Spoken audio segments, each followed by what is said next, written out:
আপনার চাকরিটি কি আদৌ নিরাপদ, নাকি খুব শীঘ্রই আপনার জায়গায় বসে কাজ করবে কোনো অ্যালগরিদম? শুনতে অবিশ্বাস্য মনে হলেও প্রযুক্তি বিশ্বে কিন্তু এটিই ঘটছে। কৃত্রিম বুদ্ধিমত্তা বা এআই এর ব্যবহার বাড়াতে উবার তাদের 10% কর্মী ছাঁটাই করেছে। কিন্তু এই ছাঁটাই কি শুধুই শুরু? চলুন জেনে নেওয়া যাক।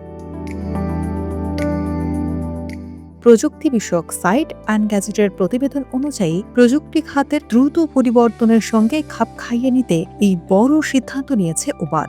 কোম্পানির এক মুখপাত্র স্পষ্ট জানিয়েছেন, কার্যক্রম সহজ করা এবং এআই প্রযুক্তির উপর নির্ভরতা বাড়াতেই এই ছাঁটাই।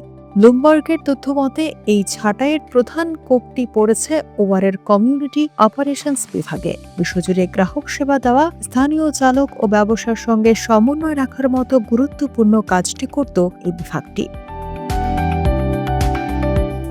কিন্তু হঠাৎ কেন এই পথ বেছে নেওয়া? উবারের গ্লোবাল কমিউনিটি অপারেশনসের প্রধান মেঘা ইয়েথাতকা কর্মীদের এক মেমোতে জানান, তাদের প্রশাসনিক কাঠামো দিন দিন জটিল ও খণ্ড বিখণ্ড হয়ে উঠেছিল। তিনি উল্লেখ করেন, গ্রাহক সেবায় এআই ব্যবহারে তারা অগ্রগতি করেছেন, তবে এই প্রযুক্তির ব্যাপক ব্যবহার নিশ্চিত করতে হলে আরও পরিচ্ছন্ন ও কার্যকর সাংগঠনিক কাঠামো দরকার। যদিও ঠিক কী ধরনের এআই ব্যবহার করা হচ্ছে তা বিস্তারিত জানানো হয়নি।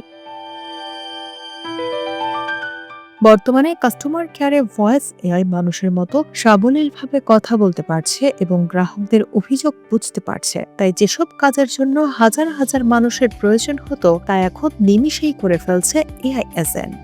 কর্মী ছাঁটাইয়ের পাশাপাশি বাসা থেকে কাজ করার নিয়ম বন্ধ করে কর্মীদের মূল অফিসে ফেরার নির্দেশ দিয়েছে উবার। শুধু উবার নয়, এআই প্রযুক্তির অজুহাতে বিশ্বজুড়ে কর্মী ছাঁটাইয়ের তালিকা দিন দিন দীর্ঘ হচ্ছে। সম্প্রতি ওরাকল 21,000, স্ন্যাপ 1,000 এবং মেটা প্রায় 8,000 কর্মী ছাঁটাই করে এআই কেন্দ্রিক নতুন কাঠামো তৈরিতে জোর দিয়েছে।